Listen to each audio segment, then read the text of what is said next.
오늘 우리에게 주신 하나님의 말씀을 읽도록 하겠습니다. 요한계시록 22장 12절에서 21절까지 말씀입니다.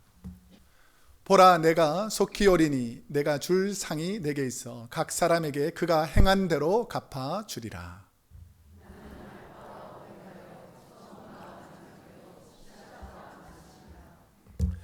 자기 두루마기를 빠는 자들은 복이 있으니 이는 그들이 생명나무에 나아가며 문들을 통하여 성에 들어갈 권세를 받으려 함이로다.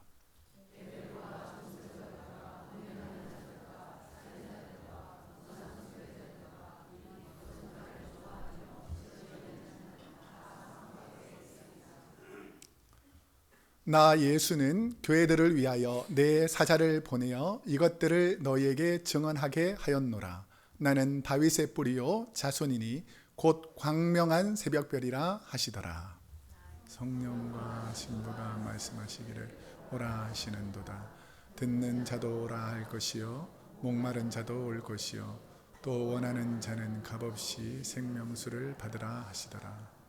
내가 이 두루마리의 예언의 말씀을 듣는 모든 사람에게 증언하노니 만일 누구든지 이것들 외에 더하면 하나님이 이 두루마리에 기록된 재앙들을 그에게 더하실 것이요 만일 누구든지 이 두루마리의 예언의 말씀에서 제하여 버리면 하나님이 이 두루마리에 기록된 생명나무와 및 거룩한 성의 참여함을 제하여 버리시리라. 이것들을 증언하시니가 이르시되 내가 진실로 속히 오리라 하시거늘 아멘. 주 예수여 오시옵소서. 주 예수의 은혜가 모든 자들에게 있을지어다. 아멘.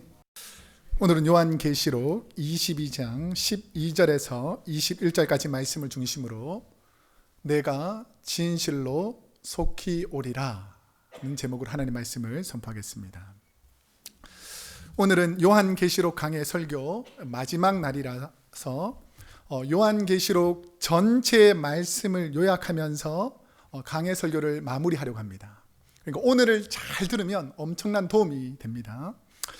요한계시록이 쓰이게 된 배경은 이 로마가 통치하던 시대에 특별히 기독교인들을 박해하고 괴롭혔던 이 도미티안이라는 황제가 한창 핍박하던 AD 96년에서 98년 사이에 약 1년 8개월 동안 사도 요한이 예수 믿는 것 때문에 유배를 당합니다. 그 유배지가 어디냐면 반모섬입니다. 제가 왜 반복하겠어요? 시험에 나올 가능성이 있습니다. 반모섬이라는 곳에 유배를 당하죠. 그 유배를 당하는 동안에 사도 요한이 하나님의 은혜로 여러 번의 환상을 봅니다. 1년 8개월 동안 이 반모섬에서 하나님께 기도하면서 여러 번의 환상을 보는데 그 환상들을 기록해 놓은 책, 하나님께서 미리 될 일들을 계시하면서 보여준 그 책을 사도 요한이 썼다고 해서 무슨 계시록이라고 부른다고요? 요한계시록이라고 부릅니다.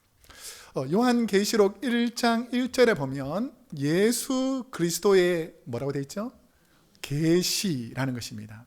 이 계시라는 것은 앞으로 될 일들을 미리 보여준다라는 뜻이 있습니다. 근데 이걸 더 정확하게 원어의 뜻에 보면 이 괄호 부분이 있어요. 괄호. 이게 뭐냐면 예수 그리스도의 종말에 관한 계시라는 것입니다. 이 계시가 그냥 단순히 앞의 일을 내일을 보여주는 것이 아니라 역사적 마지막 시대, 그래서 역사적 종말에 일어날 일들을 예수님께서 사도 요한에게 미리 보여주신 말씀, 이게 바로 예수 그리스도의 계시라는 것입니다. 근데 이 계시라는 뜻은 종말에 대해서 미리 보여주다라는 뜻도 있지만 이 라틴어 성경 원어에 보면 원래는 있었는데 덮여져서 가려져서 보이지 않던 부분을 벗겨주어서 알게 된다는 것입니다. 제가 그래서 미리 가려놨는데요. 이 안에 뭐가 있겠습니까? 가려놨지만 여러분 매주 봤잖아요. 뭐가 있습니까? 뭐가 있을까요? 물컵에 물이 어느 정도 차 있을까요? 안 봤으니까 모르죠. 딱 열어보면 이제 뭐가 있다는 걸 압니까? 컵이 있다는 걸 알죠. 그럼 여기에서 맹물이 들었을까요? 보리차가 들었을까요? 보리차 맞습니다. 이게 벗겨주어서 이게 무엇이 있구나, 그 안에 어떤 것이 있구나, 내온 것을 벗겨서 알려주다, 이런 의미가 또 계시라는 뜻입니다. 그래서 이 계시록에 쓰임을 받는 내용들이 있는데요, 이 계시록에는 어떤 내용이 있고 이 계시록을 요한이 왜 쓰게 되었는지 목적에 대해서 기록된 부분이 1장 3절입니다. 한번 읽어보겠습니다. 시작. 이 예언의 말씀을 읽는 자와 듣는 자와 그 가운데 기록한 것을 지키는 자는 복이 있나니 때가 가까움이라. 그래서 이 요한계시록을 왜 썼냐면 세 가지 아주 중요한 의미가 있습니다. 첫 번째는 요한계시록에게, 사도 요한에게 요한계시록을 쓰게 한 이유는 7교회 성도들에게 첫 번째 뭐 하게 하기 위해서 이 편지를 썼다고요? 읽게 하기 위해서. 제가 왜 연합 목장 모임에서 성경 퀴즈 대회 할까요? 좀 읽으라고. 그 다음에 읽는 것도 중요하지만 그 다음에 또 하나님 말씀을 뭐라고요? 듣는 거. 읽고 나서 자기가 이해가 잘 안 되면 그 말씀을 풀이해주는 목회자 혹은 설교자를 통해서, 우리 교회는 사이트에 가보면 설교가 다 있습니다. 그러니까 그것만 쭉 들어도 이게 무슨 내용인구나 하는 것을 읽고 난 다음에 듣고 깨닫게 됩니다. 근데 제일 어려운 부분이 있어요. 읽고 듣는 것까지는 할 수 있는데 그 다음에 내용이 뭐라고요? 지켜야 된다는 것입니다. 그래서 이 말씀을 읽고 그 다음에 듣고 지키는데, 그게 왜 중요하냐면 읽고 듣고 지키는 자들에게 우리 예수님께서 어떻게 하겠다고 말씀하셨냐면 복이 있다. 그래서 이 요한계시록은 말씀 읽고 듣고 지키는 자들에게 복을 주시려고 이 요한계시록을 썼다는 거예요. 이 잘못된 이단들이나 잘못된 교사들은 막 겁을 주고 막 종말에 이런 일이 있다고 막 위협하기 위해서 이 성경이 기록된 것이 아니라 이 말씀을 읽고 듣고 지키는 자들에게 복을 주려고 이 요한계시록을 썼다는 것입니다. 요한은 예수님의 계시의 말씀을 이제 다 듣고 나서 누구에게 편지를 쓰냐면 7교회, 소아시아에 있는 7교회에 편지를 씁니다. 그게 바로 2장과 3장에 보면 소아시아 7교회가 나와요. 한번 읽어보겠습니다. 시작. 에베소, 서머나, 버가모, 두아디라, 사데, 빌라델피아, 라우디게아, 이렇게 7교회에게 편지를 쓰면서 그 성도들의 믿음을, 핍박 가운데서도 믿음을 보시지만 핍박 가운데 어떤 사람들은 예수 믿지 말고 되돌아가자, 그리고 이단의 세력들을 받아들이고 세상의 문화를 받아들였던 이런 부분에 대해서는 그 7교회 중에서 잘못한 부분은 책망합니다. 그리고 이렇게 잘한 부분은 칭찬해주고, 그 다음에 그 교회 마지막 부분에 보면 상급을 허락해 줍니다. 그래서 이 2장과 3장에는 7교회의 칭찬과 책망과 상급에 대한 내용들이 나옵니다. 이 땅에서.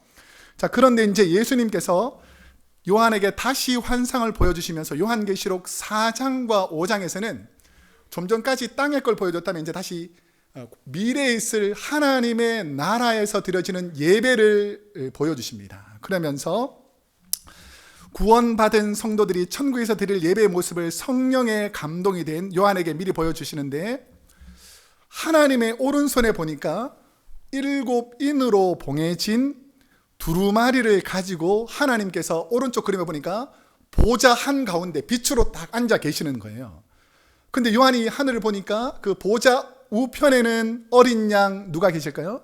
예수님이 계시고 그 주위에는 네 생물, 6날개를 가진 네 생물과 24명의 장로들이 면류관을 쓰고 수많은 성도들이 함께 천국에 있는 모습들을, 미래에 있을 천국을 미리 보게 됩니다. 그런데 이 두루마리가 다 임봉이 되어 있으니까 이게 도대체 무슨 내용이 있을까를 궁금해서 알기를 원해서 사도 요한이 눈물을 펑펑 흘리면서 주님, 도대체 이 안에 무엇이 있습니까? 라고 하나님께 기도하는데 24장로 중에 한 명이 울지 말아라, 어린 양 예수님이 인을 떼어주실 것이다 라는 그 말씀을 듣습니다. 자, 그러면서 이제 6장에서 7장까지는 이제 인이 하나씩 하나씩 떼어졌을 때에 이 땅에 어떤 재앙이 일어나는지, 하늘에서도 다시 땅으로 내려와서 땅에서 역사적 종말이 일어날 일들을 보여주기 시작합니다. 예수님께서 첫 번째 인을 딱 떼니까 제일 왼쪽에 나오는 전쟁을 상징하는 흰말, 말을 탄 자가 등장하고요. 이제 두 번째 인을 딱 떼니까 피비린내 나는 전쟁을 뜻하는 붉은 말을 탄 자가 등장합니다.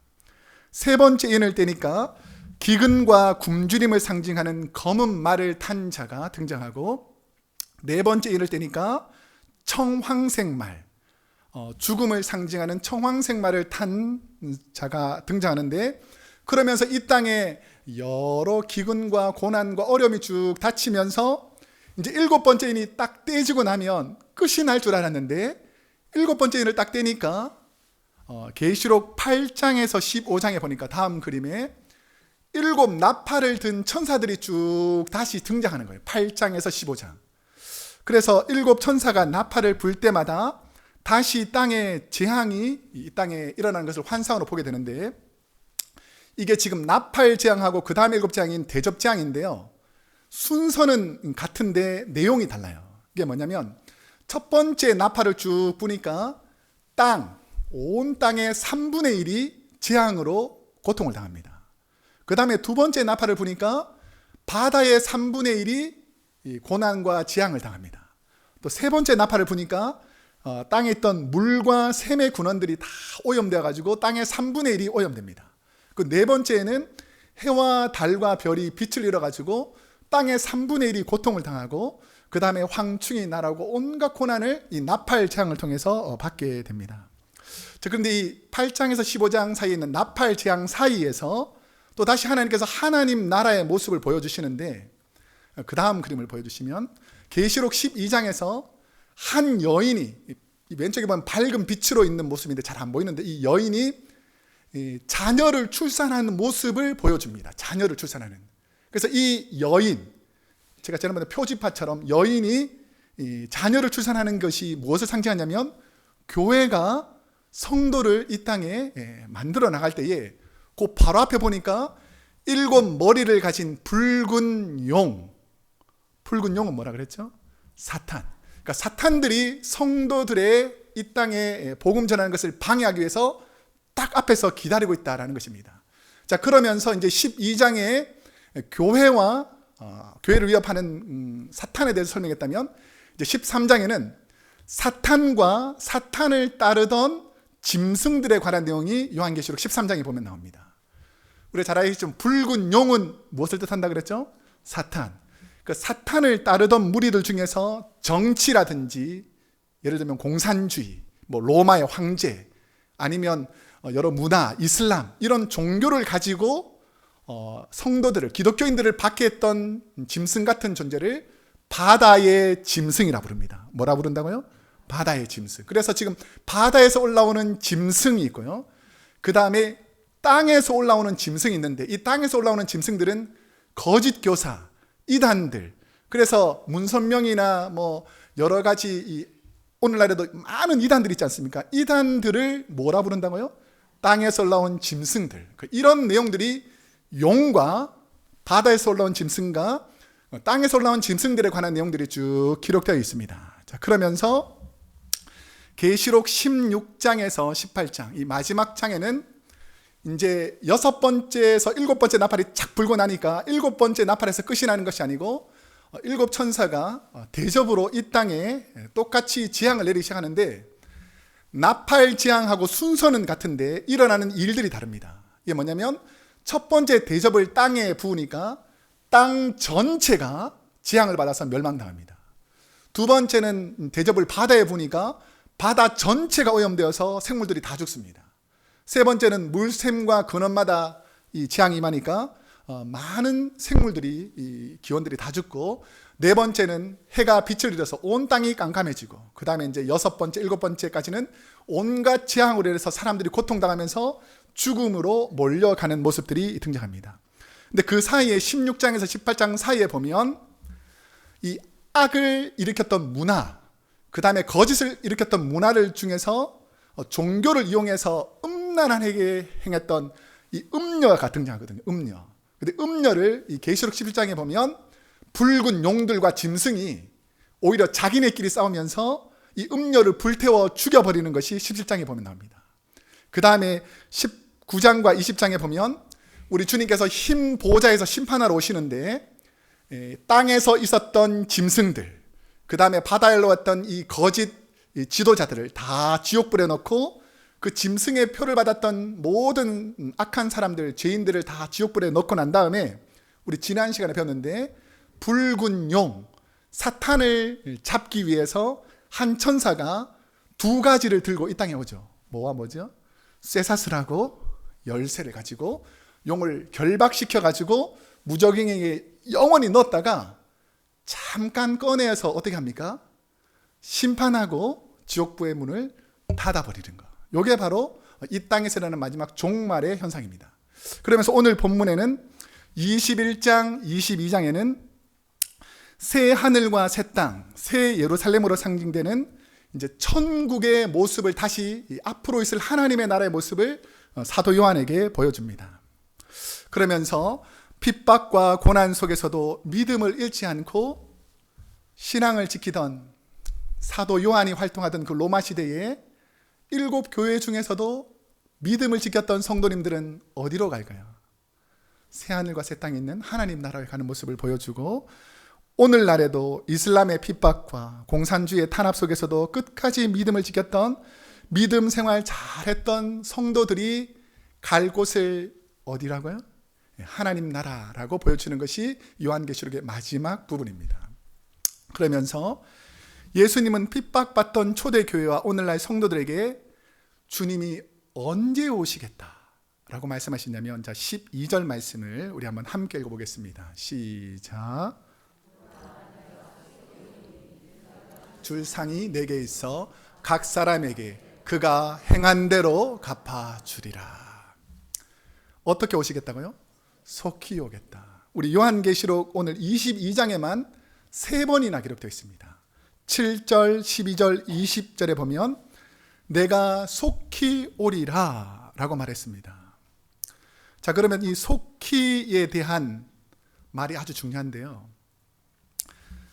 속히 오겠다라고 말하는 것은 뭐냐면 역사적인 종말, 역사적인 종말이 내가 빨리 속히 이 역사적 종말을 이루고 오겠다라는 말도 해석되지만, 우리가 죽으면 이것을 무슨 종말이라 부른다고 그랬죠?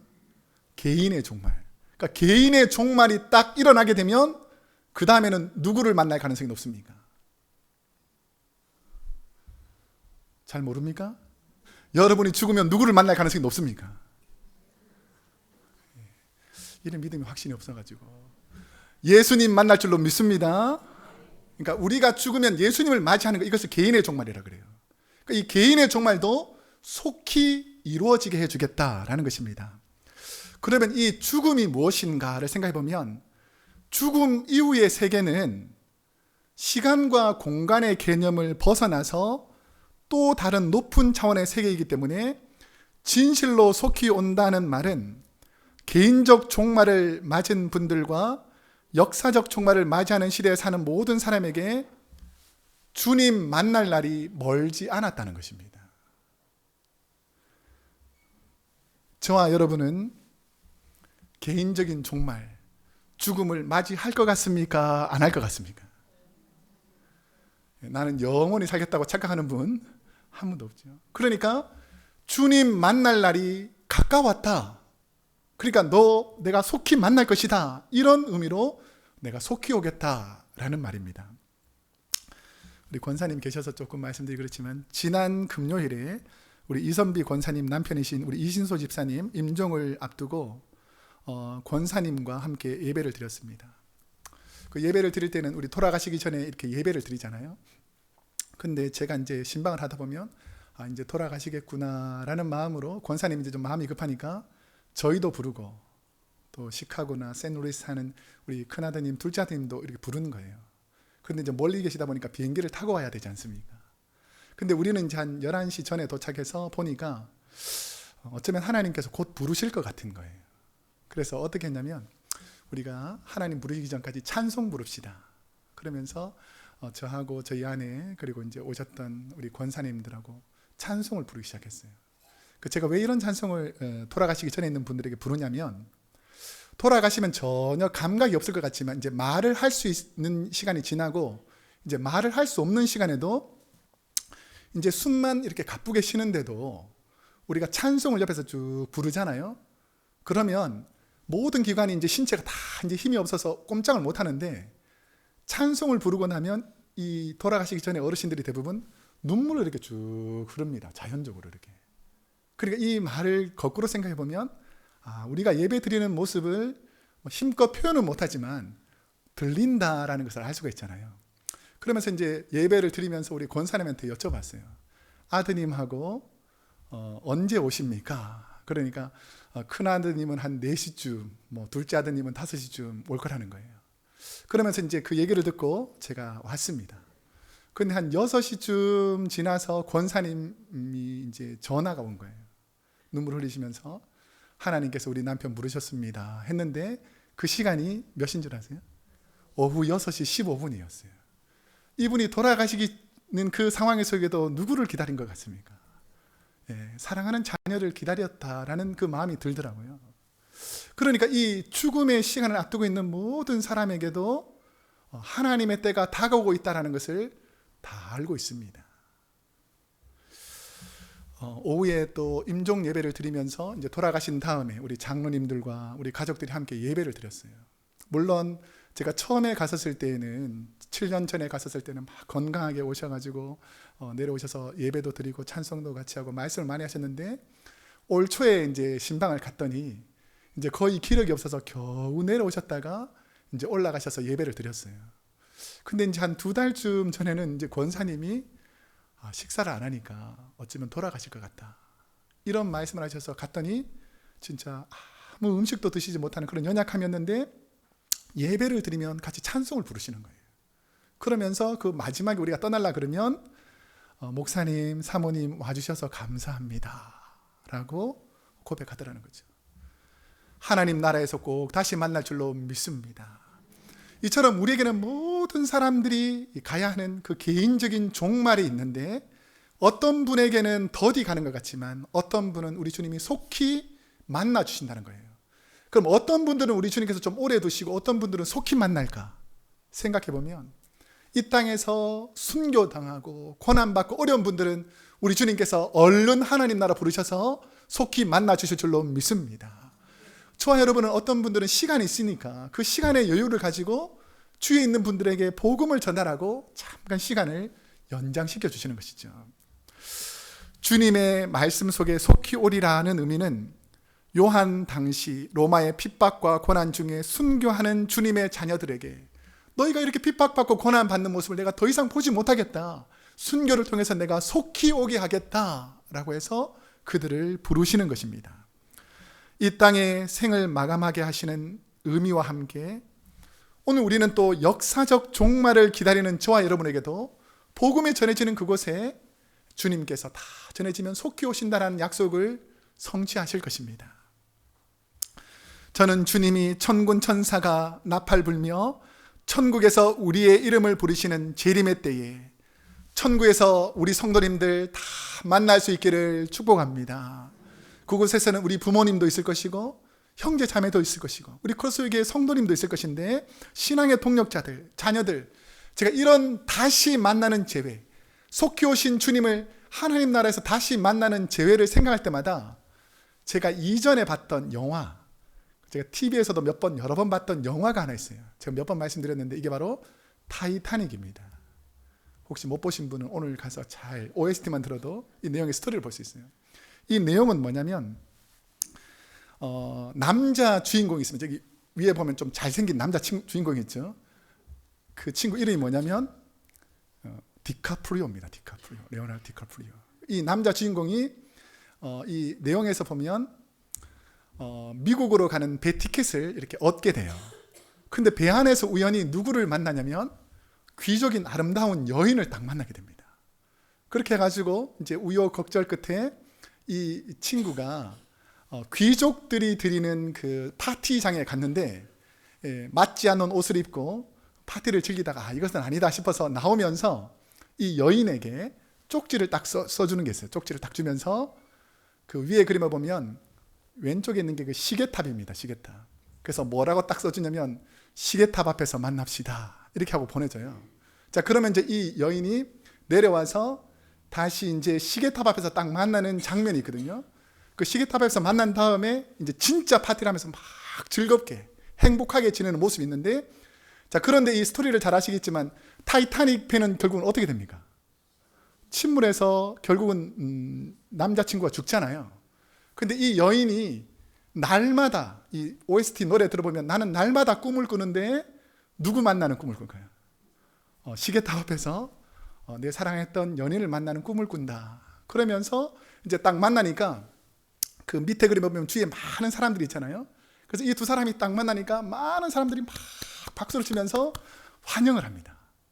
저는 이 모습을 생각하면서 마치 우리가 주님께서 천국에서 만나자라고 쪽지를 하나님 말씀으로 우리에게 주셨는데, 우리가 이 말씀을 붙잡고 깊이 살다가 이제 이 생의 삶을 마감하고 딱 눈을 감고 눈을 뜨면 천국 문을 여시고 우리 신랑 되신 주님이 우리를 맞이해 주실 줄로 믿습니다. 이게 바로 주님의 속히 오시겠다라는 의미입니다. 그런데 문제는 뭐냐면 그 앞부분에 보니까 속히 오시긴 오는데 행위대로 어떻게 한다고요? 갚아주리라. 우리 옆 사람에게 이렇게 축복합시다. 올바른 믿음 생활합시다. 한번 할까요? 시작. 올바른 믿음 생활합시다. 우리가 행한 대로 다 갚아준다는 거예요. 자, 우리 한 번 더 고백합시다. 나쁜 말 쓰지 맙시다. 시작. 나쁜 말 쓰지 맙시다. 왜냐하면 이 행위대로 다 갚아준다니까. 자, 우리 한 번만 더 할게요. 소리 지르지 맙시다. 시작. 소리 지르지 맙시다. 가정에서, 삶 속에서, 교회에서 우리가 행한 대로 하나님께서 갚아주기 때문에 우리가 믿음 생활 잘하는지 그렇지 않은지를 우리 주님께서 보시고 계신다라는 것이죠. 그러니까 예수님이 진실로 속히 오시겠다라고 하는 말씀에 중간 내용도 쭉 스킵하고 성도들은 어떻게 화답하는가? 자, 20절에서 21절 한번 읽어보겠습니다. 시작. 이것들을 증언하신 이가 이르시되 내가 진실로 속히 오리라 하시거늘 아멘. 주 예수여 오시옵소서. 주 예수의 은혜가 모든 자들에게 있을지어다. 아멘. 예수님은 당시 요한계시록을 읽는 7교회 성도들과 오늘날에도 여전히 사탄과 이 땅의 정치와 문화, 이단 종교와 이슬람과 같은 기독교를 박해하는 종교와 공산주의와 같은 기독교인들을 박해하는 정치 이념 속에 고통하는 분들에게 너 그렇게 고통스럽기 때문에 내가 속히 와서 너희가 그 고통에서 벗어나게 해주겠다라고 말하니까 고통과 어려움 속에서도 믿음을 지키던 성도님들이 그 주님의 음성을 듣고 뭐라고 고백했다고요? 아멘. 주 예수여 오시옵소서. 이제는 우리가 이 땅의 삶을 다 살았습니다. 이제 주님이 부르신다면 내가 아멘 주 예수여 내게 오셔서 나를 하나님 나라로 이끌어 주십시오라는 고백이 이 헬라어에서 아람어로 번역한 것이 마라나타입니다. 마라나타. 이 마라나라는 단어는 임하소서, 타라는 단어는 주님이란 단어예요. 그래서 마라나타라는 단어는 주여 이곳에 저에게 속히 임하소서라는 의미가 마라나타라는 거죠. 그래서 초대교회 많은 성도님들이 핍박과 고난 속에서도 마라나타 마라나타, 주여 이제 내 때가 다 했다면 주여 이제 나를 불러주셔서 하나님 나라로 이끌어 주십시오. 바꾸어 말하면 뭘까요? 죽여주십시오. 이제 주님 만나기를 원합니다. 순교하기를 원합니다. 이게 바로 마라나타였다는 것입니다. 예수님의 속히라는 말과 인간의 조급함과는 차이가 있습니다. 마귀는 빨리 속히 어서라는 속임수로 성도를 넘어뜨립니다. 그런데 하나님은 하나님의 때가 될 때까지 우리가 기다리는 인내와 믿음을 보신다는 것이죠. 내 뜻대로 되는 것이 하나님의 영광이 아니라 하나님의 뜻대로 되는 것이 하나님의 영광인 줄로 믿습니다.